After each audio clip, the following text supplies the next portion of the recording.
Vegetable கட்டரை use பண்ணி எப்படி ABC juice போடலான்னு பார்க்கலாமா?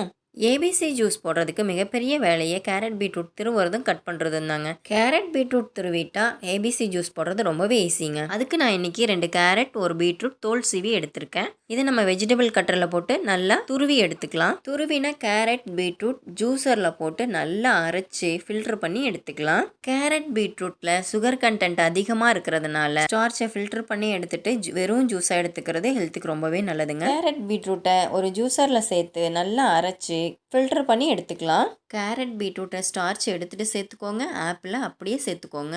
ஒரு ஆப்பிளை தோல் சீவி பொடி பொடியாக நறுக்கி ஜூஸரில் சேர்த்துட்டு 2 ஸ்பூன் நாட்டு சக்கரை சேர்த்து கேரட் பீட்ரூட் ஜூஸையும் சேர்த்து அரைச்சி எடுத்திங்கன்னா அருமையான ஏபிசி ஜூஸ் ரெடி. செஞ்சு சாப்பிட்டு பாருங்க. முடி கருகருன்னு இருக்கும், ஸ்கின் பளபளன்னு இருக்கும். தினமும் சாப்பிட்லன்னா கூட ஒரு நாள் விட்டு ஒரு நாள் சாப்பிடுங்க. சப்ஸ்கிரைப் பண்ணி ஷேர் பண்ணுங்க. அப்படியே அந்த லைக்கை போடுங்க.